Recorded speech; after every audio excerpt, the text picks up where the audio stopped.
आज हम क्लास 12 का मैथ स्टार्ट करने के लिए जा रहे हैं और चैप्टर नंबर 3 से स्टार्ट करेंगे मैट्रिक्स एंड डिटर्मिनेंट से। उससे पहले हम सिलेबस देखते हैं कि सीबीएसई ने 2025-26 का सिलेबस रिलीज किया है। वो सिलेबस क्या है, पहले यहाँ पर वेटेज देख लो कि किस चैप्टर की वेटेज कितनी है। देखो, वेटेज के हिसाब से अगर आप चीज़ों को पढ़ते हो मतलब वो चैप्टर जो ज़्यादा मार्क्स के आ रहे हैं, तो देखो ये हो सकता है कि आपके स्कूल में कोई अलग चैप्टर चल रहा है और आपके ट्यूशन में या जो भी जहाँ पढ़ रहे हो वहाँ पर अलग चल रहा हो, क्योंकि बोर्ड का ऐसा ही होता है। वैसे तो बोर्ड के अंदर जो सबसे ज़्यादा मार्क्स के चैप्टर आते हैं उनको वैसे कंप्लीट करना चाहिए, लेकिन कुछ चीज़ें ऐसे अरेंज की गई हैं कि पहले वो उनको पढ़ाते हैं। जैसे कुछ सबसे पहले जो टीचर हैं वो रिलेशन एंड फंक्शन पढ़ाते हैं, लेकिन कुछ अलजेब्रा पढ़ाते हैं और या फिर जो भी उनको जैसे लगता है। तो मैं यहाँ पर सबसे पहले अलजेब्रा स्टार्ट करूंगा, रिलेशन फंक्शन हम बाद में स्टार्ट करेंगे। अलजेब्रा यहाँ पर 10 नंबर का आता है और अलजेब्रा के अंदर यहाँ दो टॉपिक है। अभी हम देखेंगे मैट्रिक्स एंड डिटर्मिनेंट्स, दो टॉपिक होते हैं, दो चैप्टर आपकी बुक के अंदर। तो वो देखेंगे, सिलेबस भी देखेंगे कि सीबीएसई ने 2025-26 में जो सिलेबस रिलीज किया है वो कौन कौन से टॉपिक हमको मैट्रिक्स एंड डिटर्मिनेंट्स के अंदर पढ़ने हैं। रिलेशन फंक्शन हम बाद में करेंगे, ठीक है। तो रिलेशन फंक्शंस थोड़े बच्चों को मुश्किल भी लगता है, तो हम ये बाद में करेंगे। तो अब हम सिलेबस देख लेते हैं जो भी सीबीएसई ने यहाँ पर सिलेबस रिलीज किया है। देखिए, ये दो जो सिलेबस है ये 2025-26 का सिलेबस है। सीबीएसई की ऑफिशियल वेबसाइट पर जाकर आप इसको डाउनलोड कर सकते हो। और यहाँ पर आपको क्या पढ़ना है, कॉन्सेप्ट पढ़ने हैं, आपको ऑर्डर पढ़ना है, equality, types of the matrix, तो हम ये और जीरो आइडेंटिटी मैट्रिक्स, ये सारी चीज़ें आपको पढ़नी है इसके अंदर। तो देखो, अभी तो हम इसके अंदर मैं आपको बहुत सारी चीज़ें बता दूं सिलेबस के अंदर कि अभी वैसे जो सिलेबस पिछले साल का था वही सिलेबस है, तो ऐसा तो नहीं है कि कुछ अलग से एडिशन कराया या सब्ट्रैक्ट कुछ हटा दिया या जोड़ दिया। जो सिलेबस पिछले साल था वही सिलेबस है। तो अगर आप पढ़ते हो, पढ़ने से आपको पता लगेगा कि जीरो मैट्रिक क्या होता है, आइडेंटिटी मैट्रिक्स क्या होता है। ये सारी चीज़ें आपको पहले पढ़नी पड़ेंगी, तभी आपको ये सारा सिलेबस जो है समझ में आएगा। तो आप जैसी जैसी पढ़ते जा रहे हो अपने सिलेबस अपने पास में रखना चाहिए और आपको देखते रहना चाहिए कि आपको कौन कौन से टॉपिक खत्म हो चुके हैं। एक तो हम पहले तो बेसिक कॉन्सेप्ट सारे करेंगे, उसके बाद में एनसीईआरटी तो देखो हम साथ साथ करेंगे करेंगे। आर डी शर्मा अग्रवाल पिछले साल के सैंपल पेपर जो भी सीबीएसई अपनी वेबसाइट पर रिलीज करती है, और जो सीबीएसई के पिछले साल के क्वेश्चन पेपर होते हैं उनको डिस्कस करेंगे, किस टाइप के क्वेश्चन पूछे जाते हैं, क्या ट्रेंड चल रहा है और क्या पेपर बाकी में डिफिकल्ट आता है, कि अभी जो ट्रेंड चल रहा है वो पेपर थोड़ा मुश्किल आने लग गया है। तो ऐसा क्यों होता है?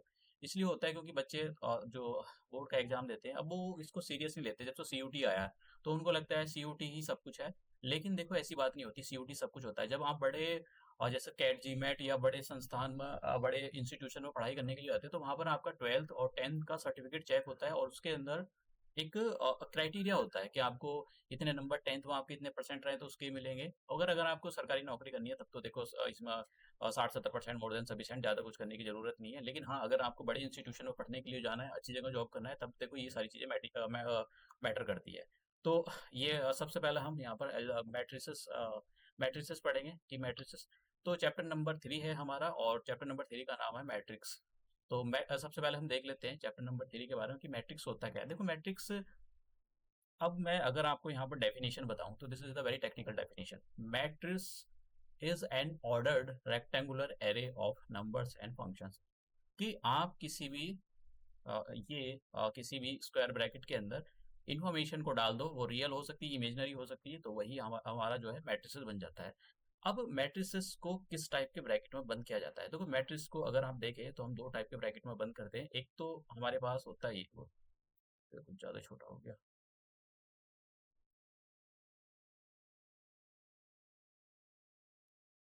ठीक है।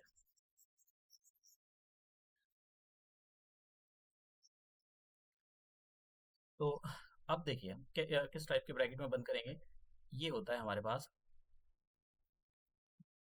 स्क्वायर ब्रैकेट, तो हम इस को स्क्वायर ब्रैकेट बोलते हैं। तो एक स्क्वायर ब्रैकेट के अंदर हम बंद करेंगे स्क्वायर ब्रैकेट मैट्रिक्स के मैट्रिसेस को, या फिर एक राउंड ब्रैकेट होता है, इस टाइप के ब्रैकेट के अंदर भी हम चीज को उनको बंद करते हैं। कैसे लिखा जाता है इन्फॉर्मेशन, बिल्कुल पहले बेसिक समझते हैं कि भाई ये कैसे इन्फॉर्मेशन को हम लिखते हैं, किन चीजों के अंदर लिखा जाता है। तो हम इसको बोलते हैं राउंड ब्रैकेट, राउंड ब्रैकेट। अब देखिए यहाँ पर होता क्या है, ये जितनी भी यहाँ पर आप देख सकते हो इसके अंदर ये काफी अच्छा इसके अंदर मैंने लिखा है कि आप कैसे लिख सकते हो चीजों को। तो लिखा कैसे जाता है, देखो ये जो आप यहाँ पर देख रहे हो, ये इनको बोलते हैं एलिमेंट्स। ये एलिमेंट्स होते हैं ये। अब इन एलिमेंट्स को कैसे लिखा जाता है, एक तो ये बड़ा हार्ड डला कि भाई इनकी ये जो यहाँ पर जो लिखा हुआ है इनको लिखा कैसे जाता है, तो एक तो हम ये सीखेंगे। अब यहाँ पर कुछ चीजें हैं जो आपको समझनी चाहिए कि रो किनको बोलते हैं और कॉलम किनको बोलते हैं। देखो ये जो इस टाइप के मैं नेक्स्ट पेज लेता हूँ, नेक्स्ट पेज में आपको समझाता हूँ। अगर आपके पास कोई भी ये मैट्रिक्स लिखा हुआ है, ठीक है, ये लिखा हुआ है, तो उसके अंदर इस टाइप से लाइनें होंगी, ठीक है। एक लाइन हो सकती है, एक लाइन हो सकती है, दो हो सकती है, कितनी भी हो सकती है। तो इन्हीं को बोलते हैं हम, ये हो जाएगी रो, ये फर्स्ट रो हो जाएगी, ये सेकंड रो हो जाएगी, सेकंड रो हो जाएगी, और ये हमारे पास रो हो जाएगी। कौन सी रो हो जाएगी? थर्ड रो हो जाएगी, that is the third row. और ये हमारे पास कितनी भी रो हो सकती है, ये हमारे पास हो जाएगी, ये रो हो जाएगी, that is the fourth row. तो यहाँ पर हो जाएगा, ये फोर्थ रो होगी। इस टाइप से हमारे पास रो होती है। अब कॉलम भी होते हैं, तो कॉलम कैसे होते हैं, कॉलम भी बता देता हूँ मैं आपको। इसके अंदर कॉलम भी अरेंज होते हैं। तो अगर आप इस मैट्रिक्स के अंदर इस टाइप से आपको कॉलम मिलेंगे, ये अब ये एग्जैक्टली इंफॉर्मेशन कैसे लिखी जाती है उसके बारे में हम बात करेंगे। तो ये जो है इसको हम, इनको कॉलम बोलते हैं। ये जो यहाँ पर लिखे हुए हैं इनको कॉलम बोलते हैं। तो ये हो जाएगा हमारा फर्स्ट कॉलम, और ये हो जाएगा हमारा सेकंड कॉलम, और यहाँ पर हो जाएगा हमारा थर्ड कॉलम। ये आगे तक बढ़ते चले जाते हैं, ऐसा नहीं कि तीन तक ही होते हैं, आगे तक भी होते हो सकते हैं, कितने भी हो सकते हैं। तो अभी हम ऑर्डर भी देखेंगे, कॉलम। तो इनको हम बोलते हैं कि ये रो और कॉलम, कॉलम का जो है इस के अंदर कॉम्बिनेशन होता है। अब कैसा कॉम्बिनेशन बना देखिए, तो कॉम्बिनेशन कुछ इस टाइप का बना कि भाई आपके पास कोई भी मैट्रिक्स होगा, और उस मैट्रिक्स के अंदर यहाँ पर कुछ नंबर लिखे होंगे, एक दो, में ऐसी हाइपोथेटिकल सिचुएशन ले रहा हूँ, 4, 5, 6, 7, 8, 9, 10, 11, 12, ठीक है, 12। तो मैंने यहाँ पर क्या ले लिया, दैट इज द एक मैट्रिक्स ले लिया। और ये जो आप देख रहे हो इसके अंदर, that is the first row. ये क्या है, क्या होगी हमारे पास, फर्स्ट रो। और ये सेकंड रो, सेकंड रो, और ये थर्ड रो, इसको हम थर्ड रो पढ़ेंगे। और ये जो हो जाएगा आपके पास, ये हो जाएगा आपका फोर्थ रो। तो कॉलम क्या होते हैं, कॉलम के लिए मैं जरा दूसरा पेन ले लेता हूँ, ठीक है। देखो ये क्या होगा, this is the first column, ये हमारा फर्स्ट कॉलम हो जाएगा, ठीक है। तो ये क्या हो जाएगा हमारे पास, फर्स्ट कॉलम। देखो जब तक ये सारी चीजें समझ में नहीं आएगी आपको बहुत मुश्किल होगा, क्योंकि एकदम से नई चीज है ये। और ये आपके पास सेकंड कॉलम, सेकंड कॉलम, और ये आपके पास third column, that is the third column.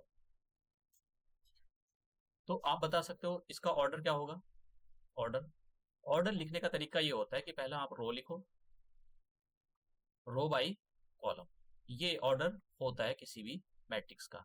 तो आप बता सकते हो ये जो मैट्रिक्स लिखा है मैंने यहाँ पर, कितनी रो, एक दो तीन चार, चार, तो आप लिखोगे 4 बाई, और कितने कॉलम है यहाँ पर, 3। तो ये जो 4 बाई 3 का हमारे पास क्या हो गया, ये हो गया कॉलम। तो इसको क्या, सॉरी, 4 बाई 3 का हमारे पास क्या हो गया, ये मैट्रिक्स हो गया। तो ये इसका जो है यहाँ पर क्या है, ऑर्डर है, ये ऑर्डर। ये जो जब भी ऐसा आपको कुछ दिखाई दे तो याद रख लेना, मतलब याद आना चाहिए आपको कि इसके अंदर 4 रोज होंगी और 3 कॉलम्स होंगे। तो ये इस टाइप को जो ऐसी इंफॉर्मेशन होती है जिसको इस टाइप के इंफॉर्मेशन मतलब सिस्टम में बंद किया जाता है, तो इनको हम ऑर्डर बोलते हैं, ठीक है। ये पूरा सिस्टम एक हमारे पास क्या हो गया, ये एक मैट्रिक्स। और यहाँ पर ये जो मैंने मेंबर लिखे हैं 1 2 3 4 5, ये जो इस टाइप के मेंबर लिखे हैं इनको बोलते हैं हम, कि ये जो मेंबर है हमारे, इन मेंबरों को बोलते हैं हम कि ये इनको बोलते हैं एलिमेंट। तो ये क्या हो जाएगा यहाँ पर, एलिमेंट्स,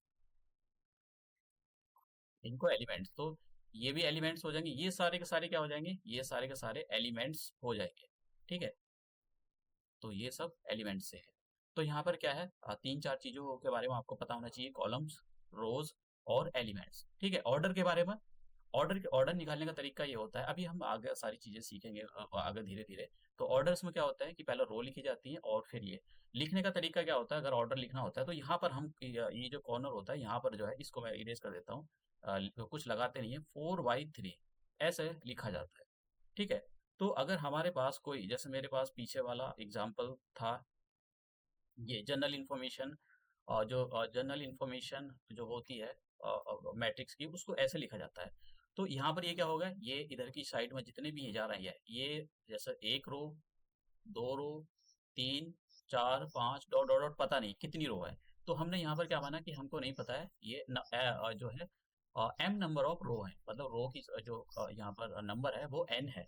और जनरली रो को यहाँ पर n लिया जाता है। और अगर हम कॉलम की बात करें तो ये क्या होंगे, ये कॉलम होंगे, एक कॉलम, दो कॉलम, तीन column, dot dot dot dot, इस टाइप से बहुत सारे कॉलम होंगे। तो इनको क्या बोलेंगे हम कि ये हमारे पास कॉलम है, और कॉलम को n से रिप्रेजेंट किया जाता है। इसीलिए ये जो मैट्रिक्स आप अपने यहाँ पर सामने देख रहे हो, इसको बोलते हैं, ये एक जनरल फॉर्म होती है मैट्रिक्स की।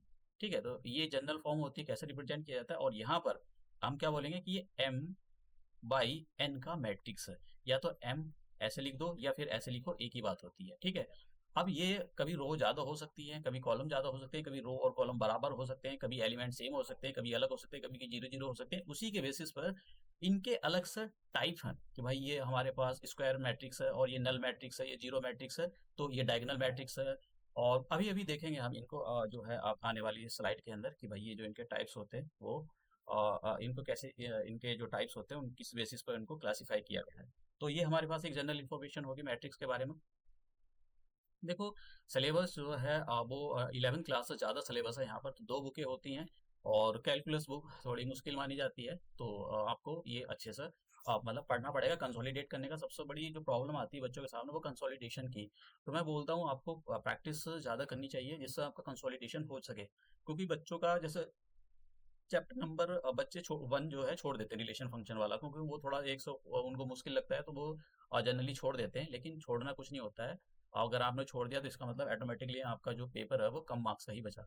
अब यहाँ पर लिखा इफ अ मैट्रिक्स हैज, ये क्वेश्चन है, एनसीईआरटी का क्वेश्चन है, मैंने एनसीईआरटी के क्वेश्चन सभी लिए। If a matrix has 8 elements, एक मैट्रिक्स है जिसमें 8 एलिमेंट, बेसिक सा क्वेश्चन है, समझने की कोशिश करेंगे कि क्या कह रहा है वो। What are the possible orders it can be है, बेसिक सा क्वेश्चन है बिल्कुल। अगर आपको समझ में नहीं आता कोई नहीं, मैं समझा रहा हूँ यहाँ पर। वो कह रहे हैं कि भाई एक मैट्रिक्स है, if a matrix has 8 elements, कि हमारे पास एक मैट्रिक्स है, उसके अंदर 8 एलिमेंट, तो ये बताओ क्या क्या पॉसिबिलिटी हो सकती है। तो अगर आपके पास कोई मैट्रिक्स है और उसके अंदर 8 elements, total number of elements जो है वो 8 है, तो आप उस मैट्रिक्स को कैसे कैसे बना सकते हो। तो देखो, उस मैट्रिक्स को कैसे बना सकते हो मैं यहाँ पर बताता हूँ। या तो आप एक काम करो, ये आपको जो है धीरे धीरे समझ में आएगा, कि एक मैट्रिक्स ऐसा बना लो कि जैसे ये एक यहाँ पर 1 2, ऐसी एग्जांपल ले रहा हूँ मैं, 3 4 5 6 7 8, ये एक मैट्रिक्स हो गया। या फिर दूसरा तरीका ये हो सकता है कि भाई आप 1 2 3 4 5 और 6 7 8, ये एक मैट्रिक्स हो गया। ठीक है, तो एक ऐसा बन सकता है। ये जो मैट्रिक्स मैंने यहाँ पर लिखा पहला वाला, ये कितने ऑर्डर का होगा, कितने यहाँ पर रो है, एक ही रो है तो 1, कॉलम कितने, 1 2 3 4 8 कॉलम है, तो 1/8 का ये मैट्रिक्स होगा, इसका जो ऑर्डर होगा। अब ये जो दूसरा मैंने मैट्रिक्स लिखा है, इसमें कितनी रो है, रो तो इसमें अगर आप रो देखो तो 1 2 3 4 8 रो है, लेकिन कॉलम कितना है, कॉलम एक है, तो ये 8/1 का मैट्रिक्स होगा। तो एक तो पॉसिबिलिटी ये होगी कि भाई वो हमारे पास जो है 1/8 का होगा, या फिर 8/1 का होगा। तो तीसरी पॉसिबिलिटी क्या हो सकती है, तीसरी पॉसिबिलिटी ये हो सकती है कि वो जो मैट्रिक्स हमारे पास कि 4/2 का हो। 4/2 का भी मैट्रिक्स हो सकता है। 4/2 का मैट्रिक्स होने का मतलब ये हो गया कि भाई आप जो है इसके अंदर 4 रो कर दो। ठीक है, 1 2 4 रो कर देंगे हम, और 4 रो कर दो, 4 5 6 7 8 9 10 11 12, और एक रो और बना दो यहाँ पर। ठीक है, तो 2 कॉलम कर दो, मैंने यहाँ पर ज़्यादा कॉलम कर दिए। तो आपको जो है रो कितनी बनानी पड़ेगी, रो बनानी पड़ेगी 4, और ये तो कितनी रो होगी, 1 2 3 4, 4 रो होगी। और कॉलम कितने हो गए, ये पूरा एक कॉलम, ये पूरा एक कॉलम, तो ये कितने का हो गया। तो एक पॉसिबिलिटी ये होगी। तो और चौथी पॉसिबिलिटी ये हो सकती है कि ये 2/4 का हमारे पास मैट्रिक्स बन सकता है। कैसे बन सकता है, देखो, ये भी तो हो सकता है कि भाई मैं यहाँ पर 2 रो बना दूं। ठीक है, 2 रो का मतलब केवल 2 ही रो हो, और जैसे यहाँ पर 1 2 3 4, और कॉलम कितने हो, 4 कॉलम हो। ठीक है, ये भी हो सकता है 5 6 7 8। तो अगर आप यहाँ देख रहे हो तो ये 2/4 का मैट्रिक्स है, और इसके अंदर आप देखो कितनी रो होगी, एक रो ये होगा, दूसरा रो ये हो गया, तो 2 रो हो गई। कॉलम कितना हो गया, 1 कॉलम, 2 कॉलम, 3 कॉलम, 4 कॉलम। तो ये मैट्रिक्स कितने का हो गया, ये मैट्रिक्स हो गया 2/4 का। तो ये जो लिखा हुआ है ये ही है हमारा ऑर्डर, ठीक है। तो आप क्या कैसे कैसे मैट्रिक्स बना सकते हो, मैंने यहाँ पर उसने पूछा नहीं कि बना के दिखाना, पॉसिबिलिटी पूछी थी भाई कितने कितने ऑर्डर का बना सकते हो, 1/8 का बना सकते हो, 8/1 का बना सकते हो, और 2/4 का बना सकते हो, या 4/2 का आप मैट्रिक्स तैयार कर सकते हो। तो ये छोटा सा एक आंसर था, वैसे ही था एक सिंपल सा कि भैया आपको ये ऑर्डर समझ में आ जाए। तो ऑर्डर जब भी लिखा जाता है, देखो फिर से बता देता हूँ, जब भी आपको ऑर्डर लिखना होता है और मैट्रिक्स के अंदर जो ऑर्डर लिखा जाता है उसको आप यहाँ पर एम एन की फॉर्म में लिखोगे। एम क्या होता है, ये होती है नंबर ऑफ रोज, और ये जो एन होता है ये नंबर ऑफ कॉलम्स होते हैं, नंबर ऑफ कॉलम्स। तो जब भी मैट्रिक्स को लिखा जाता है, कोई सा भी मैट्रिक्स हो सकता है, वो row matrix, column matrix, square matrix, किसी टाइप का मैट्रिक्स होता है, तो ऐसे लिखा जाता है, समझ गए आप। तो ये तरीका होता है, इसको ए से या बी से इस टाइप से सिंबल से रिप्रेजेंट किया जाता है, कैपिटल सिंबल से। तो आई थिंक मुझे लगता है कि रो, कॉलम्स और नंबर ऑफ एलिमेंट्स समझ में आ गए होंगे कि ये क्या होते हैं। तो ये जितने भी मैंने 1 2 3 लिखे हैं ये सारे के सारे एलिमेंट हैं। तो अब देखते हैं हम यहाँ पर एक मैट्रिक्स कैसे तैयार होता है, इसको बाद में देखेंगे कि हम जो है, अगर आपके पास ऐसी कोई इन्फॉर्मेशन दे रखी है तो आप मैट्रिक्स को तैयार कर सकते हो। मैं देखो समझा देता हूँ कि कैसे मैट्रिक्स को तैयार होता है। जैसे एक क्वेश्चन ले लेता हूँ, सिंपल सा क्वेश्चन लेता हूँ और उस मैट्रिक्स को तैयार करते हैं। कि जैसे हमारे पास में यहाँ पर कोई मैट्रिक्स है, लेट से ये कोई मैट्रिक्स है, एग्जाम्पल ले लेते हैं। ऐसा कुछ मैट्रिक्स है, ए J equal to I plus जे, ये कोई मैट्रिक्स है। अब देखो कैसे मैट्रिक्स तैयार होता है। मैट्रिक्स आप कितने भी ऑर्डर का बना सकते हो, लेकिन समझ लो जरा, ठीक है, कैसे मेंबर को लिखा जाता है। देखो यहाँ पर एक मेंबर को लिखना है, यहाँ पर एक मेंबर को लिखना है, यहाँ पर एक मेंबर को लिखना है, यहाँ पर एक मेंबर को, आगे तक कितने भी लिख सकते हो। फिर यहाँ पर एक मेंबर को लिखना है, यहाँ पर एक मेंबर को लिखना है, यहाँ पर एक मेंबर को लिखना है, और यहाँ पर एक मेंबर को, ऐसे नीचे कितने तक लिख सकते हो, इधर भी आप कितनी दूर तक भी जा सकते हो। अब यहाँ पर ये जो पहला वाला मेंबर लिखा जाएगा इसको हम A1 से रिप्रेजेंट करते हैं। A1 मतलब यहाँ पर ए, नीचे 1 लगाएंगे और यहाँ पर 1। इसका मतलब क्या होता है कि ये जो लिखा हुआ है ना, ये पहला वाला, ये और पहला वाला 1 ये रो को रिप्रेजेंट करेगा, और दूसरा वाला जो 1 है, ये दूसरा वाला जो 1 लिखा है वो कॉलम को रिप्रेजेंट करेगा, ठीक है। तो ये अभी मैं दूसरे वाले उस पर आता हूँ, और ये रो को रिप्रेजेंट करेगा। तो इसका मतलब क्या हो गया, यहाँ पर जो भी एलिमेंट आएगा वो कैसा आएगा, जैसा अगर मुझे यहाँ पर जो भी एलिमेंट लिखना है तो इसको कैसे लिखूंगा, मैं यहाँ लिखता हूँ कि फर्स्ट रो, ठीक है, फर्स्ट रो की जगह फर्स्ट लिखेंगे, और फर्स्ट कॉलम, तो ये भी 1 लिखेंगे, दोनों की जगह 1 1, और यहाँ पर आई की वैल्यू 1 और जे की वैल्यू 1 लिखो तो कितना आ गया, 2 आ गया, ठीक है। अब इस वाले पर मुझको कोई लिखना है तो ये हो जाएगा A1, और यहाँ पर A11, और ये कितना हो जाएगा A12। देखो फर्स्ट रो है ये फर्स्ट रो है, तो यहाँ पर क्या होगा, फर्स्ट आई की वैल्यू 1 2। अब मुझको यहाँ पर फर्स्ट रो सेकंड कॉलम की वैल्यू निकालनी है, तो फर्स्ट रो सेकंड कॉलम की वैल्यू का मतलब आई की वैल्यू 1 रखूंगा, क्योंकि आई यहाँ पर किसको रिप्रेजेंट कर रहा है, आई रिप्रेजेंट कर रहा है यहाँ पर ये जो रो होती है, और जे किसको रिप्रेजेंट कर रहा है, कॉलम को। तो मुझको क्या चाहिए, मुझको फर्स्ट रो और सेकंड कॉलम में कुछ मेंबर लिखना है, उसकी वैल्यू चाहिए। कैसे लिखूंगा, आई की वैल्यू मैं यहाँ पर 1 रखूँ, क्यों, क्योंकि ये फर्स्ट रो है, ठीक है, और क्योंकि ये सेकंड कॉलम है तो जे की वैल्यू मुझको 2 लिखनी पड़ेगी, तो कितना आ जाएगा यहाँ पर 3, ठीक है। ऐसे ही मुझको अगर इस वाले यहाँ पर किसी मेंबर की वैल्यू लिखनी है, लेट से मैं इसको बोल देता हूँ 1 A13, तो A13 को कैसे लिखूंगा, तो यहाँ पर क्या आएगा, यहाँ पर ये जो लिखा हुआ है इसकी जगह आएगा हमारा जे की वैल्यू। देखो जे की वैल्यू कितनी लिखी हुई है, तीसरे नंबर का कॉलम, और आई की वैल्यू क्या है, यहाँ पर ये रो है, तो रो की वैल्यू फर्स्ट रो है, तीसरा कॉलम है, तो हम क्या काम लिख करेंगे यहाँ पर कि 1 लिखेंगे, और तीसरे नंबर का कॉलम है तो जे की वैल्यू 3 लिखेंगे, तो ये वैल्यू आ जाएगी 4। तो ऐसा आप कितने भी मैट्रिक्स मतलब ये जो है मेंबर्स है वो बना सकते हो। अगर ऑर्डर बोला है उसने कि भाई इतने ऑर्डर का बनाना है तब तो लिमिटेशन है, अदरवाइज आप कितने भी उसका बना सकते हो। जैसे यहाँ पर इस वाले उस पर हमको कोई इस पर दिखना है, ये तो ये क्या है, ये है हमारे पास फर्स्ट, हमारे पास सेकंड रो है और फर्स्ट कॉलम, मतलब सेकंड रो फर्स्ट कॉलम। तो हम क्या काम करेंगे, यहाँ पर वैल्यू रखेंगे आई की जगह, जो आई है, आई किसको रिप्रेजेंट कर रहा है, रो को, तो सेकंड रो होगी, और कॉलम कौन सा हो गया, कॉलम हो गया फर्स्ट, ठीक है। तो यहाँ पर हम क्या काम करेंगे, आई की वैल्यू 2 रखेंगे और जे की वैल्यू यहाँ पर 1 रखेंगे। वैल्यू सेम आ सकती है, ऐसा नहीं है कि वैल्यू सेम ना आए, सेम आ सकती है। अब देखिए इसकी जगह मुझको रखना है, तो यहाँ पर क्या है, और ये सेकंड कैसी है, ये सेकंड रो हो गई, सेकंड रो, और ये कॉलम कैसा हो गया, सेकंड कॉलम हो गया। तो यहाँ पर A2 और A22 आ जाएगा, तो किसको क्या बोलेंगे कि ये हमारे पास आ जाएगा 2 + 2, तो कितना आ गया 4। अब मान लो मुझको यहाँ पर रखना है, ठीक है, तो ये क्या है, दूसरा रो है और कॉलम फोर्थ है, तो क्या बोलेंगे, मैं क्या बोलूँगा इसके बारे में कि ये कॉलम यहाँ पर फोर्थ है और रो कितनी है, 2 है, तो 2 A 2 4 ऐसा, तो मतलब ये जो है ये हमारे पास आई की वैल्यू है, आई की वैल्यू 2 हो जाएगी, और प्लस का साइन लगाएंगे, और यहाँ पर ये जो 4 है ये किसकी वैल्यू है, ये है जे की, तो कितना आ जाएगा हमारे पास 6, दिस इज द आंसर। तो ऐसा अगर आपको ये जनरल इन्फॉर्मेशन, एक जनरल मैट्रिक्स का फॉर्म दे रखा है, तो आप उसको इस टाइप के मैट्रिक्स में कन्वर्ट कर सकते हो। ये हम कभी एक्सरसाइज में देखेंगे, पीछे भी मैंने आपको ये क्वेश्चन दिखाया, तो ऐसा नहीं है कि ये वही क्वेश्चन कोई पीछे वाला कोई क्वेश्चन अभी करना है, बस ये मैं आपको दिखा रहा हूँ, बेसिक फंडामेंटल आपको बता रहा हूँ कि किस टाइप का मैट्रिक्स होता है, इसमें क्या होते हैं नंबर ऑफ मैट्रिक्स, और इनको मेंबर्स को कैसे लिखा जाता है, first row first column, first row second column, ये सारी चीज़ें क्या होती हैं ये मैं आपको बताता चल रहा हूँ, ठीक है। देखो मैं यहाँ पर एक और इन्फॉर्मेशन देना चाहता हूँ, थोड़ा सा हो सकता है कि मैं तेज पढ़ाता हूँ, क्योंकि तो मेरा थोड़ा हाथ तेज चलता है, तो हो सकता है मैं तेज भी बोलता हूँ, लेकिन आपको जो है सिलेबस को खींचना पड़ेगा। ये कोई 9th क्लास 10th क्लास का सिलेबस नहीं है, इवन मैं ये कहूँगा कि ये 11th क्लास का भी सिलेबस नहीं है।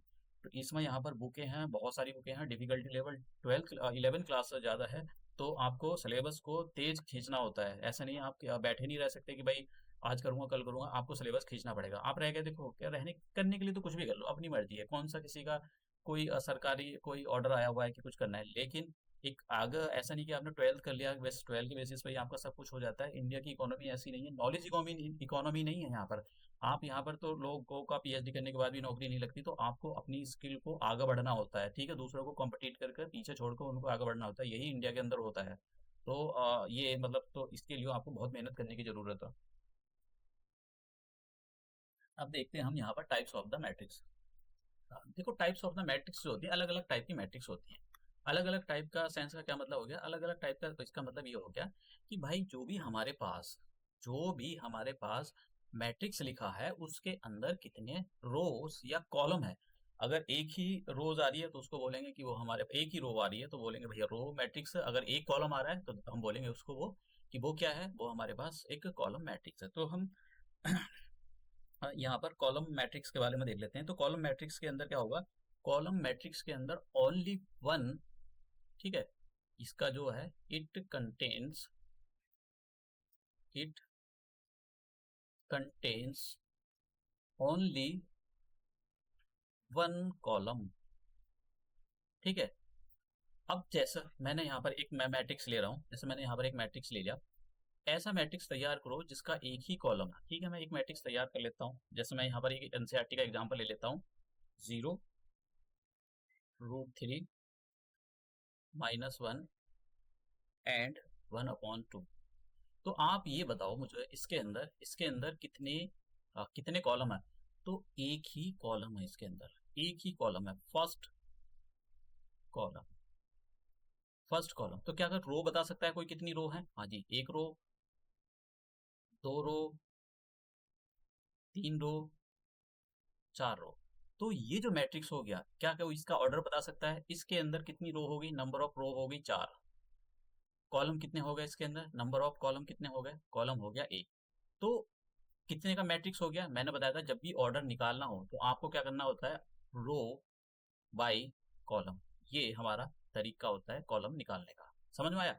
तो हम क्या करेंगे, यहाँ लिख दिया जाता है उसके पैरे में नीचे, तो ये जो मैट्रिक्स है इसमें कितने कॉलम है, एक कॉलम है, चार रो है, तो हम लिखेंगे 4/1, 4/1। तो ये जो जितने मैट्रिक्स होते हैं, ठीक है, जितने भी मैट्रिक्स होते हैं वो खंबे की तरह से खड़े हुए मिलेंगे आपको, ऐसे ऐसे मिलेंगे, नीचे की ओर ऐसे मिलेंगे वो, ये कॉलम, क्योंकि एक ही कॉलम होता है, उनके अंदर एलिमेंट्स कितने भी हो सकते हैं, 10 20 30 जितने भी एलिमेंट चाहो आप उतने रख सकते हो। तो इस टाइप के जो हमारे ये जो मैट्रिक्स होते हैं उनको हम बोलते हैं कि ये हमारे जो मैट्रिक्स हैं, that is the column matrix. तो आई थिंक मुझे लगता है ये कॉलम मैट्रिक्स समझ में आ गया होगा। एक देख लेते हैं और एक आधा कोई एग्जांपल दे देते हैं, देख लेते हैं नेक्स्ट वाले पेज पर, कि नेक्स्ट वाले पेज पर हम एक और एग्जांपल देख लेते हैं इसका कॉलम मैट्रिक्स का। तो कॉलम मैट्रिक्स आपको एग्जांपल ले सकते हो, जैसा कि हम यहाँ पर, ठीक है, कोई एग्जांपल ले लेते हैं। एग्जांपल, पेन कहाँ गया? ठीक है, तो एग्जांपल ले लेते हैं। जैसे मेरे पास यहाँ पर एक मैट्रिक्स लिखा है, तो 1 2 3 कैसा मैट्रिक्स हो गया? कॉलम मैट्रिक्स हो गया। फिर मेरे पास यहाँ पर एक दूसरा मैट्रिक्स ले लेता हूँ। यहाँ पर आप इसके अंदर नंबर डाल सकते हो, 2 3 4 5, ठीक है, 4 का। तो आप जो है ये खंबे की तरह खड़ा रहेगा। यहाँ पर एक मैट्रिक्स और ले सकते हो यहाँ पर, तो इसके अंदर डाल दो और XY Z A B। तो ये जो मैट्रिक्स है that is the column matrix. देखो, कॉलम एक ही रहेगा इसलिए उसका नाम कॉलम मैट्रिक्स है। कभी आप सोच रहे हो रो कितनी भी हो सकती है, कॉलम ओनली वन रहेगा, ठीक है, कंडीशन है ये, प्री कंडीशन। अब हम बात करते हैं हमारा दूसरा जो है मैट्रिक्स है उसके बारे में। तो कॉलम बदल सकते हैं इसके अंदर, सॉरी, कॉलम एक ही रहेगा, जो रोज है वो बदल सकती है। अब हम दूसरा अपना जो मैट्रिक्स है रो मैट्रिक्स के बारे में बात करते हैं। तो रो मैट्रिक्स ऐसा मैट्रिक्स होता है जिसके अंदर it contains only one row. This is the precondition of the row matrix. तो इट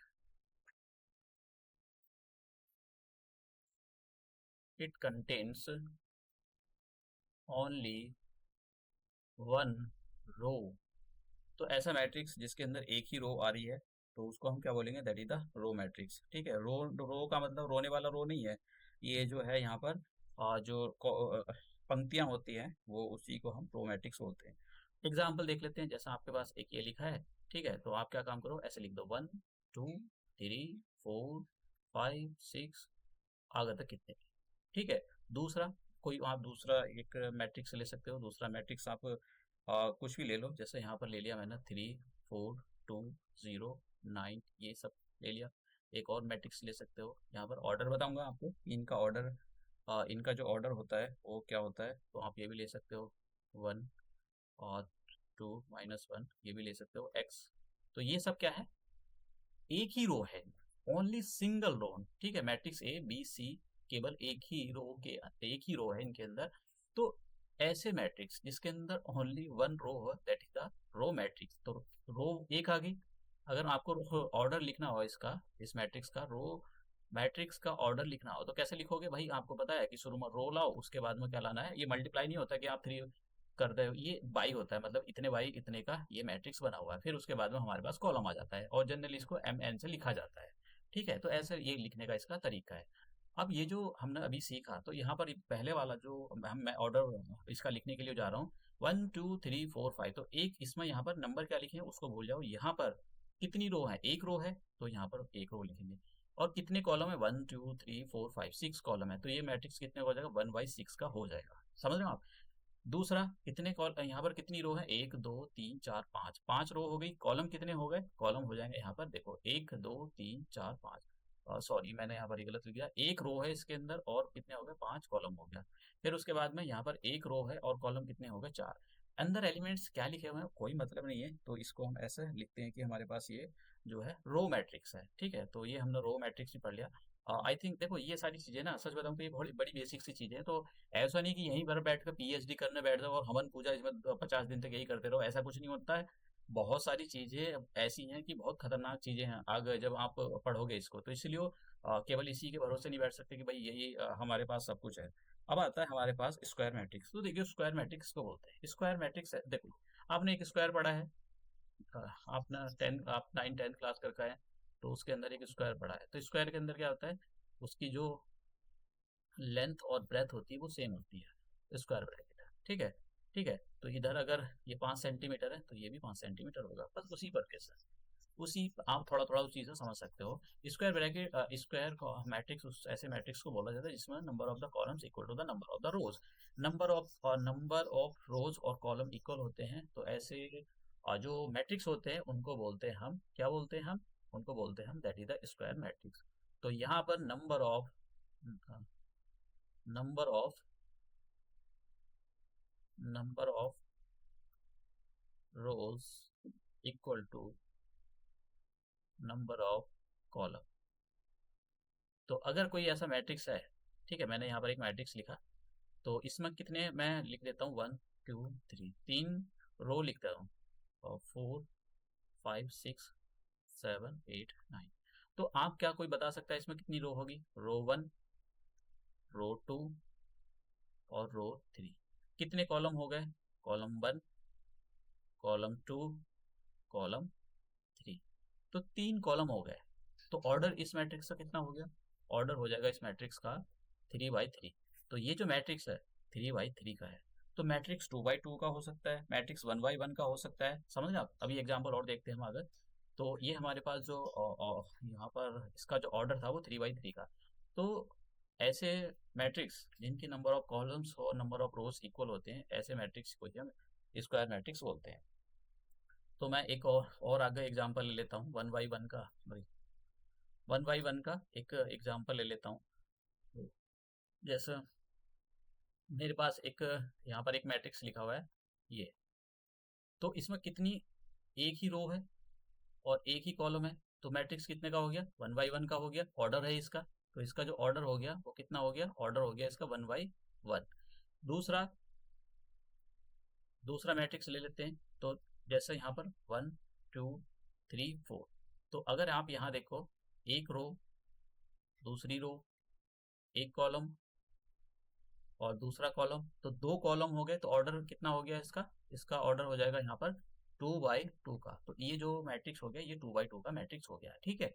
अब ऐसे आप 4/4 के मैट्रिक्स भी बना सकते हो। मैंने 3/4 का आपको पीछे बनाकर दिखा दिया, वो थोड़े बड़े हो जाते हैं। आप 4/4 का मैट्रिक्स बना सकते हो, एक्स वाई जेड और डब्लू। ठीक है, 1 2 3 4 -8 7 5 6। और एक और मैट यहाँ पर लिख लो, ए बी सी डी। तो देख रहे हो इसमें कितने कॉलम है? 4 कॉलम है, 4 और 4 रो हैं। तो इसका मतलब ये जो इसका जो ऑर्डर होगा तो कितने का हो जाएगा? 4/4 का। तो मुझे लगता है कि आपको समझ में आ गया हो कि ये जो मैट्रिक्स होते हैं, जो स्क्वायर मैट्रिक्स होते हैं, इसमें number of the columns, number of रोज बराबर होती है। देखो ये बेसिक चीजें होती हैं, आपको ये समझ में आनी चाहिए। कोई ऐसा नहीं है कि कोई ये इससे इजी कुछ हो सकता है, इससे इजी कुछ नहीं हो सकता है आपको।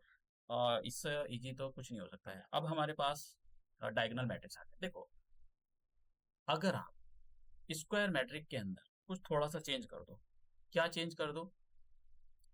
अ, देखो, अगर आप स्क्वायर, पीछे चलता हूँ आपको पीछे। चलो ठीक है, यहीं ले लेता हूँ मैं यहाँ पर।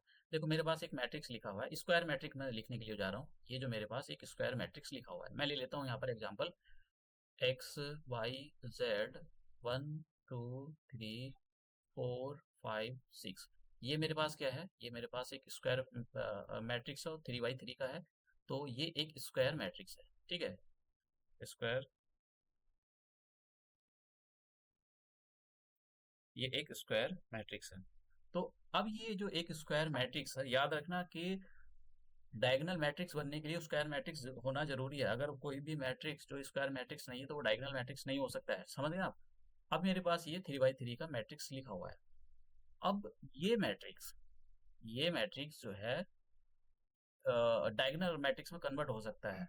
बस कंडीशन क्या है? कंडीशन ये है कि आपको, मैं यहाँ दूसरा पेन ले लेता हूँ। पहले इसका समझो, डायगोनल ये जो होता है ना, ये होता है इसका डायगोनल। ये जो देख रहे हो ये डायगोनल होता है। ये है डायगोनल, डायगोनल, डायगोनल। ठीक है, ये डायगोनल। तो डायगोनल मैट्रिक्स की ये डेफिनेशन है कि भाई सारे एलिमेंट जीरो होने चाहिए। ठीक है, एक्सेप्ट डायगोनल, ऑल ऑल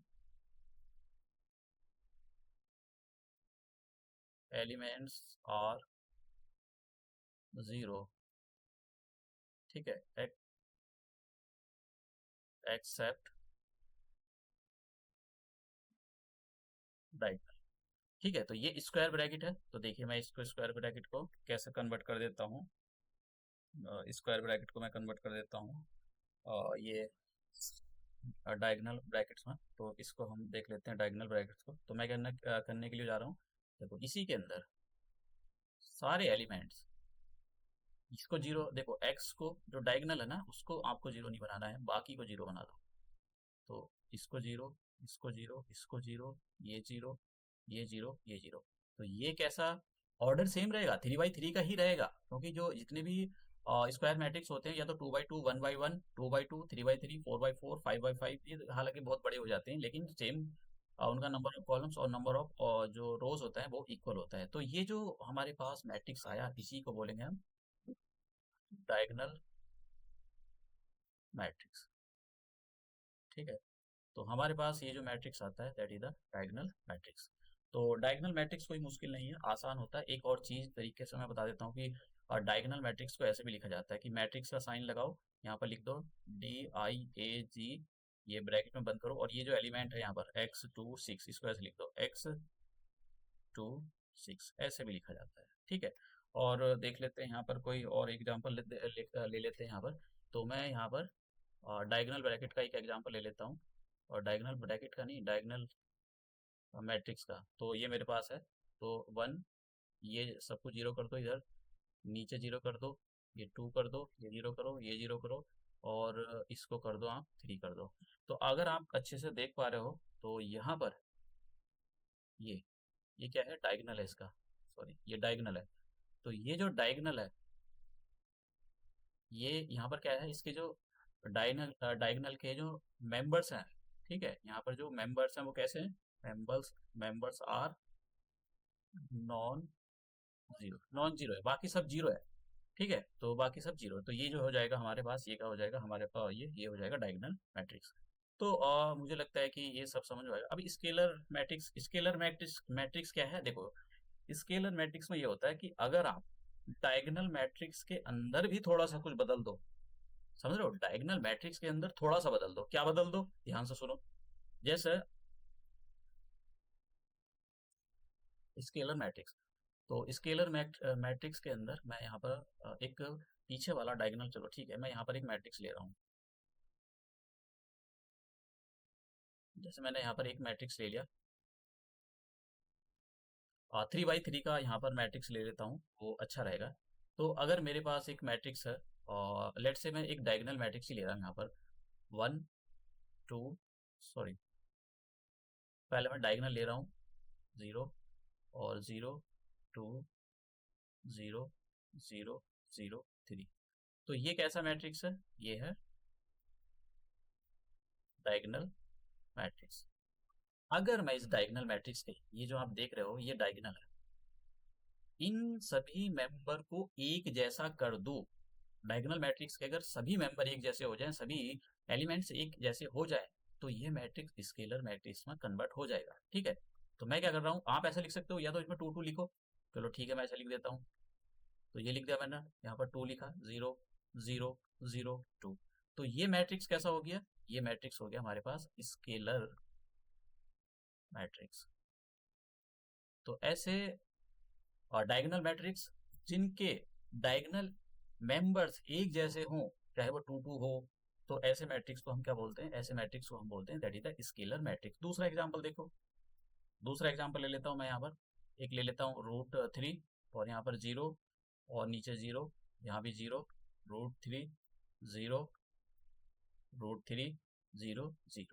तो कितने का है ये, 3 बाई 3 का है। अब देखो ये हमारे पास डायगोनल मैट्रिक्स है, डायगोनल मैट्रिक्स देखो क्या एक जैसे है, कुछ भी हो एक जैसे होने चाहिए, ठीक है, एक्सेप्ट 1 1 नहीं होने चाहिए, 1 के लिए अलग से कोई मैट्रिक्स है वो अभी हम देखेंगे। तो ऐसे मैट्रिक्स को हम क्या बोलेंगे, ऐसे मैट्रिक्स, ये क्या है, डायगोनल है। ठीक है, डायगोनल है। और इसके कैसे मेंबर है, ये है ऑल इक्वल, इक्वल, इसको ठीक से लिखता हूँ मैं, इक्वल एलिमेंट्स। तो इसके जो हैं वो एलिमेंट्स कैसे हैं, इक्वल एलिमेंट्स। ठीक है, तो ये इक्वल होने चाहिए, एक जैसे होने चाहिए, तभी जाकर हमारे पास स्केलर मैट्रिक्स बनता है। तो मैं यहाँ पर एक एग्जांपल और ले लेता हूँ, जैसा मेरे पास एक एग्जांपल है, ये, तो एक कोई मैट्रिक्स लिखा है मेरे पास ये, तो देखो क्या ये मैट्रिक्स मेरे पास स्केलर मैट्रिक्स है, हाँ जी ये बिल्कुल स्केलर मैट्रिक्स है। ये मैट्रिक्स भी स्केलर मैट्रिक्स है, एक रो, सिंगल रो वाला और सिंगल कॉलम वाला मैट्रिक्स हमारे पास कैसा मैट्रिक्स होगा, ये भी हमारे पास एक स्केलर मैट्रिक्स होगा। एक मैट्रिक्स और लिख रहा हूँ यहाँ पर, ये 2 बाई 2 का, एक माइनस लिखा हुआ है 0, और यहाँ पर 0 - 1। तो ये मैट्रिक्स कैसा होगा, ये भी हमारे पास कैसा मैट्रिक्स होगा, ये भी हमारे पास स्केलर मैट्रिक्स होगा। ये सारे के सारे स्केलर मैट्रिक्स के एग्जाम्पल है। कितने का होगा, ये 2 बाई 2 का होगा। देखो ये जो डायगोनल आप यहाँ पर देख रहे हो, ये बस 1 नहीं होने चाहिए, 1 नहीं होने चाहिए, तो फिर क्या हो, -1 हो सकते हैं दोनों, 2 हो सकते हैं, √2 हो सकते हैं, 3 हो सकते हैं, 5 हो सकते हैं, कुछ भी हो सकते हैं, लेकिन वन वन नहीं होने चाहिए। देखो वन वन के लिए अगर हो जाते हैं तो उसके लिए हम अलग से आइडेंटिटी मैट्रिक्स अभी पढ़ेंगे। उसको हम आइडेंटिटी मैट्रिक्स बोलते हैं। तो वन वन होना ऐसा नहीं है कि वन वन हो नहीं सकते, हो सकते हैं। उसके लिए फिर हम उसको आइडेंटिटी मैट्रिक्स या फिर यूनिट मैट्रिक्स उसको बोलते हैं। तो हम हमारा जो नेक्स्ट मैट्रिक्स है that is the identity matrix, और इसको हम यूनिट मैट्रिक्स भी बोलते हैं। इसका दूसरा जो नाम है और यूनिट मैट्रिक्स, यूनिट मैट्रिक्स। तो हम यूनिट मैट्रिक्स में होता क्या है, यूनिट मैट्रिक्स में यही होता है कि आपके पास देखो अ, जो भी स्क्वायर मैट्रिक्स होगा, ठीक है, जैसे मैंने यहाँ पर एक मैट्रिक्स लिखा, तो 1 0 0, और ये इसको 0 1 0 0 0 1। तो डायगोनल को देख लो, डायगोनल कैसा है 1। तो डायगोनल 1 1 जब हो जाए तो ऐसे मैट्रिक्स को हम बोलने लगते हैं, देखो लेकिन ऑर्डर सेम होना चाहिए। और ये 3 बाई 3 का है, यहाँ पर 2 बाई 3 का मैट्रिक्स को अगर आप कहने लगो आइडेंटिटी मैट्रिक्स होगा तो नहीं होगा, या 3 बाई 2 का होगा। या तो 2 बाई 2 का होना चाहिए, समझ गए आप। या 1 बाई 1 का होना चाहिए। 1 बाई 1 का मैट्रिक्स भी आइडेंटिटी मैट्रिक्स होगा ये, ठीक है। ये 1 बाई 1 का मैट्रिक्स है, ये वाला 1 × 1। और ये जो मैट्रिक्स है यहाँ पर लिख रहा हूँ मैं, इसको इसको कुछ और लिखते हैं, सी लिखते हैं हम। और 2 बाई 2 का मैट्रिक्स 1 0 0 1। तो ये कितने का मैट्रिक्स हो गया, 2 बाई 2 का हो गया। तो ये जो मैट्रिक्स होते हैं ना, ये 2 बाई 2 एक ही जैसे मैट्रिक्स होने चाहिए, स्क्वायर मैट्रिक्स होना जरूरी है इनके लिए 3 बाई 3 का। और ये डायगोनल 1 1 होने जरूरी है, समझ गए आप। तो तभी आप बोल सकते हो कि दैट इज द ये आइडेंटिटी मैट्रिक्स है। तो आइडेंटिटी मैट्रिक्स ऐसे मैट्रिक्स को बोला जाता है जिसके अंदर जो डायगोनल के एलिमेंट्स होते हैं वो 1 1 हो, बाकी 1 1 हो, बाकी सब 0 0 हो, और स्क्वायर ब्रैकेट होना जरूरी है। 1 बाई 1 का हो सकता है, और 2 बाई 2 का हो सकता है, 3 बाई 3 का हो सकता है, 4 बाई 4 का हो सकता है। इनकी जरूरत पड़ती है अगर क्वेश्चन को सॉल्व करने के लिए। ये याद करने पड़ते हैं, ऐसा नहीं कि मतलब ये बस छोड़ो हो गया। नहीं छोड़ सकते, बिल्कुल करना पड़ेगा याद, ये बहुत इंपॉर्टेंट है। तो हमने ये सीखा कि भाई ये जो हमारे पास मैट्रिक्स होते हैं वो आइडेंटिटी मैट्रिक्स, और बाकी दूसरे मैट्रिक्स। अब एक और चीज इनको ना, इसको जो आइडेंटिटी मैट्रिक्स को उसको ऐसे रिप्रेजेंट करते हैं, it represented by, it is यहाँ पर it is represented by I N. ठीक है, आई एन से इसको रिप्रेजेंट किया जाता है। तो मैं इसकी जगह, इसको 1 बाई 1 का है तो I1, और ये 2 बाई 2 का है तो इसको I2, और ये कितने का है, 3 बाई 3 का है तो I3। तो आइडेंटिटी मैट्रिक्स को आई एन से भी रिप्रेजेंट किया जाता है, तो ये भी हमारे पास मतलब पता होना चाहिए इस टाइप की इन्फॉर्मेशन का। तो ये जो मैट्रिक्स थे, ऐसे नहीं कि बहुत मुश्किल, अगर आपने बेसिक फंडामेंटल डेवलप कर लिए। देखो प्रॉब्लम क्या होती है, प्रॉब्लम ये होती है कि बच्चे ना चीज़ों को रटना मैथ के अंदर रटते हैं। अच्छा देखो जब रटी जाती है ना तो फिर नहीं हो पाता है रटना, मैथ के अंदर, साइंस के सब्जेक्ट के अंदर रट नहीं सकते आप। तो ये बहुत बड़ी समस्या है। तो सबसे नेक्स्ट जो हमारे पास मैट्रिक्स आता है that is the zero matrix. Zero matrix को आप नल मैट्रिक्स भी बोलते हो, तो ठीक है। ये देखो ये जो है ना, ऐसे नहीं पूछेगा आपसे कि भाई लिख कर दिखाओ डेफिनेशन, लिख कर नहीं, ये जो आगे यूज होते हैं आपको पता होना चाहिए नल मैट्रिक्स को कैसे लिखा जाता है। तो नल मैट्रिक्स को देखो, नल मैट्रिक्स को जो लिखा जाता है, नल मैट्रिक्स के अंदर स्क्वायर मैट्रिक्स होना जरूरी नहीं है। ठीक है, नल मैट्रिक्स कैसा भी हो सकता है। नल मैट्रिक्स के अंदर जैसे मैं यहाँ पर कुछ एग्जांपल ले लेता हूँ। नल मैट्रिक्स आपका देखो, इसके अंदर नल मैट्रिक्स का एक एग्जांपल ले लेता हूँ मैं। यहाँ पर सभी मेंबर जीरो होने चाहिए, जितने भी मेंबर है। एग्जांपल जैसे मैंने यहाँ पर कोई भी एक एलिमेंट्स ले लिया, मैट्रिक्स ले लिया यहाँ पर ए, तो या तो ये हो सकता है 0 0, सभी मेंबर जीरो है।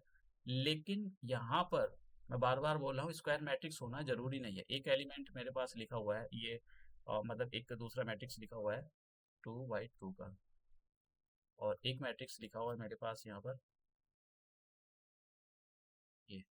तो ये जरूरी नहीं होता है, ये भी हो सकता है कि एक मैट्रिक्स लिखा हुआ मेरे पास में 1 2 3, 1 2 3, 1 2 3। तो ये मैट्रिक्स भी हो सकता है। तो इसको हम इसको जो है हम क्या बोलते हैं, that is the null matrix बोला जाता है इसको, और जीरो मैट्रिक्स भी बोला जाता है, क्योंकि इसके जो सभी मेंबर होते हैं वो कैसे होते हैं, वो जीरो जीरो होते हैं, इसलिए इसको हम जीरो मैट्रिक्स भी लिखते हैं। तो ये बेसिक सी इंफॉर्मेशन है, कोई ऐसा नहीं कि बहुत ज़्यादा इसको, और इसको ऐसा जीरो से रिप्रेजेंट किया जाता है। ठीक है, ये थोड़ा सा और लिख लो यहाँ पर, इट इज जीरो नहीं, उस O sir, it is represented by O. ठीक है, इसको इससे रिप्रेजेंट किया जाता है। तो आप इसकी जगह क्या लिख सकते हो, ओ, ये क्या हो जाएगा ओ, ये क्या हो जाएगा ओ, और ये क्या हो जाएगा ओ। तो ये जो मैट्रिक्स होते हैं ये हमारे पास जीरो मैट्रिक्स हमने देखा। अब इक्वलिटी ऑफ मैट्रिक्स देख लेते हैं। देखो इक्वलिटी ऑफ मैट्रिक्स नेक्स्ट हमारा जो टॉपिक है इक्वलिटी ऑफ द मैट्रिक्स। तो इक्वलिटी ऑफ द मैट्रिक्स पढ़ने के लिए वो स्क्वायर मैट्रिक्स होना जरूरी है। उसका जो भी मैट्रिक्स होगा उसका स्क्वायर मैट्रिक्स, अगर वो एक स्क्वायर मैट्रिक्स है तभी वो इक्वलिटी ऑफ मैट्रिक्स की जो प्रॉपर्टी होती है उसको पास कर सकता है। मतलब कैसे, देखो सिंपल सा एक लॉजिक है। जैसे यहाँ पर देखो एक मैट्रिक्स ये लिखा हुआ है, मैं इसको दे देता हूँ, ये मैट्रिक्स ए है और ये मैट्रिक्स बी है। तो इस मैट्रिक्स को देखो, इसमें कितनी रो हैं, इसमें एक रो, इसमें ये दूसरी रो, ठीक है, ये कितनी होगी, तीन रो, रो थ्री। इसको देखो दूसरा, इसके आगे जो मैट्रिक्स लिखा हुआ इसमें कितनी है, एक, दो, तीन, और यहाँ पर कॉलम कितने हैं? ये कॉलम है, ये टू। मतलब सेम ऑर्डर का होना चाहिए। स्क्वायर मैट्रिक्स भी हो, स्क्वायर मैट्रिक्स तो होगा ही होगा, सेम ऑर्डर का होना चाहिए। समझ गए आप, सेम ऑर्डर का अगर है, दोनों के दोनों मैट्रिक्स सेम ऑर्डर के हैं, तभी आप जो है उनको एक दूसरे के इक्वल कर सकते हो। तो जैसे यहाँ पर एक कॉलम है और दो कॉलम है, मतलब स्क्वायर मैट्रिक्स तो इक्वल होंगे ही होंगे। लेकिन अगर ये मैट्रिक्स देखो कितने का है, अगर इस मैट्रिक्स की बात करें, इसके ऑर्डर की बात करें, ए वाले मैट्रिक्स की बात करें, तो ये इसका जो ऑर्डर है कितना है, तीन रो है, 3/2 का है, दो कॉलम है। और दूसरा वाला मैट्रिक्स की अगर बात करें तो इसमें भी कितने हैं, तीन कॉलम है, दो रो है, तो 3/2 का दोनों के दोनों मैट्रिक्स है। अगर दोनों मैट्रिक्स का ऑर्डर सेम है तो हम उन दोनों मैट्रिक्स के एलिमेंट्स को, मतलब एक्स को -5 के इक्वल कर सकते हैं, माइनस -1.5, और ये जो वाई है, वाई को हम जीरो के इक्वल कर सकते हैं, और ये जो जेड है, जेड को किसके इक्वल कर सकते हैं, टू के। ए को हम √6 के इक्वल कर सकते हैं, और बी को किसके इक्वल कर सकते हैं, थ्री के, और सी को किसके इक्वल कर सकते हैं, टू के। तो these are the preconditions कि कोई भी मैट्रिक्स इक्वलिटी ऑफ मैट्रिक्स की प्रॉपर्टी को पास तभी करेगा जब वो सेम ऑर्डर के हों, दोनों के दोनों मैट्रिक्स। ठीक है, तो हम एक एक जैसे यहाँ पर इसके एलिमेंट्स थे तो इसके एलिमेंट्स को इसके एलिमेंट्स के इक्वल लिख दिया जाता है। तो ये सिंपल सा क्वेश्चन है, ऐसा नहीं कोई कोई बहुत मुश्किल है, या फिर ये दोनों ऑर्डर सेम होने चाहिए, ये कंडीशन है। समझ गए आप, स्क्वायर मैट्रिक्स होगा तब तो ठीक है, क्योंकि वो दोनों दोनों मैट्रिक्स स्क्वायर होने चाहिए। ऐसा नहीं कि एक मैट्रिक्स 2/2 का है, दूसरा 3/3 का है, तो नहीं होगा, दोनों सेम ऑर्डर के होने चाहिए। तो अब हम जो है एक दो थोड़े से क्वेश्चन कर लेते हैं। जैसे हमारे पास ये क्वेश्चन दिया हुआ है, देखो इस मैट्रिक्स को देखो कितने का है ये, अगर इस वाले मैट्रिक्स की आप बात करो, ये जो पहला वाला मैट्रिक्स है, तो कितनी इसके अंदर रो है, एक, दो, तीन, तीन रो है, और तीन कॉलम 3/3 का है, और ये कितना है, ये भी 3/3 का है। तो हम क्या काम करेंगे, ये जो एलिमेंट है इसको इसके इक्वल कर देंगे। मतलब हम क्या काम करेंगे, x+3 = 0। तो x की वैल्यू कितनी आ गई यहाँ पर, -3। तो x की वैल्यू निकल गई। ऐसे ही यहाँ पर z की वैल्यू को 6 के इक्वल कर देंगे, तो ये आ जाएगा z+4 = 6। तो z की वैल्यू कितनी आ जाएगी, 6 - 4 दैट इज द टू, तो टू वैल्यू आ गई यहाँ पर। ऐसे ही ये 2y - 7 = 3y - 2। तो ट्रांसपोज कर लो, टू को इधर ले आओ, टू इधर का हो जाएगा प्लस का, ये माइनस का 7, और ये इधर हो जाएगा 3 बाई माइनस का 2 बाई। तो कितना आ जाएगा यहाँ पर, y की वैल्यू कितनी आ जाएगी, -की 5 आ जाएगी। ठीक है, अब ऐसे ही यहाँ पर ये जो, इसको तो लिखने की जरूरत नहीं, इसको इसके इक्वल कर लो, तो यहाँ पर आ जाएगा a-1 = -3, और इसको 1 को इधर ट्रांसपोज कर दो, तो ये आ जाएगा -3 + 1 दैट इज द -2। तो a की वैल्यू भी निकल गई। अब ये जो b है इसको क्या काम करो, b-3 को किसके इक्वल करो, ये जो लिखा है b-3 = 2b+4, इसको इसके इक्वल कर दो, b को इधर ट्रांसपोज कर दो, और 4 को इधर ले आओ, तो ये आ जाएगा 4। इसको ठीक से लिख लेते हैं हम, 4 इधर प्लस का है तो इधर आपका आ जाएगा माइनस का, ये -3 ऐसे लिखो, और ये जो 2b है ये प्लस का है, इसको b को इधर ले जाओ तो कितना हो जाएगा, ये माइनस का हो जाएगा, तो b = कितना आ जाएगा, -7। तो हमारे पास यहाँ से b की वैल्यू निकली। तो क्या पूछा था, a b c, c की वैल्यू तो अभी नहीं निकाली हमने। तो c की वैल्यू निकालने के लिए ये जो 2c+2 है इसको किसके इक्वल रखो, 2c+2 = 0। तो हम क्या काम करेंगे, यहाँ से c की वैल्यू निकालेंगे, तो ये आ जाएगी -1। तो इस टाइप से हम क्वेश्चनों को सॉल्व करते हैं। ठीक है, तो ऐसा नहीं कि बहुत मुश्किल है कि हो नहीं पाएगा, हो जाएगा, लेकिन कंडीशन ये है यहाँ पे जो ये जितने भी कॉन्सेप्ट होते हैं ये बेसिक फंडामेंटल अच्छे से होने चाहिए, तभी आप कर पाओगे, वरना देखो कोई फायदा नहीं है, नहीं कर सकते हो। ये 2024 में सीबीएसई में क्वेश्चन पूछा था, इक्वलिटी ऑफ मैट्रिक्स पर बेसिस है, ऑर्डर देखो सेम है, कितने का है ये, एक, दो, दो रो, दो कॉलम, दो रो हो गई, दो, 2/2 का, 2/2 का, तो हम क्या कर सकते हैं, 4a, ये जो लिखा हुआ है 4a+4, A plus two A equal to two, इसके कर सकते हो तो क्या करोगे, माइनस का टू प्लस का फोर, और इसको इधर ले आओ तो कितना हो जाएगा ए, तो ए की वैल्यू कितनी आ गई यहाँ पर टू, तो ए की वैल्यू निकल गई। उसके बाद में हमको बी की वैल्यू चाहिए, तो बी की वैल्यू निकालने के लिए three B equal to B plus two, B को इधर ले जाओ तो ये हो जाएगा थ्री बी माइनस का बी इक्वल टू टू, तो बी की वैल्यू कितनी टू बी की वैल्यू कितनी आ गई यहाँ पर टू, तो बी की वैल्यू कितनी आ जाएगी वन। तो हमारे पास अब क्या कहा था उसने उसने बोला कि भाई आप ए, ये जो वैल्यू है, ठीक है, ए माइनस टू बी इसकी वैल्यू निकालो, तो ए की वैल्यू कितनी है यहाँ पर two, minus two multiply one, तो कितना आ जाएगा, तो बी की वैल्यू यहाँ पर आ गई है तो कितना आ गया जीरो, तो इसकी वैल्यू जो है, ये जो एक्सप्रेशन था इसकी वैल्यू आ गई जीरो। तो इस टाइप से इक्वलिटी ऑफ द मैट्रिक्स के जो क्वेश्चन होते हैं उनको सॉल्व किया जाता है।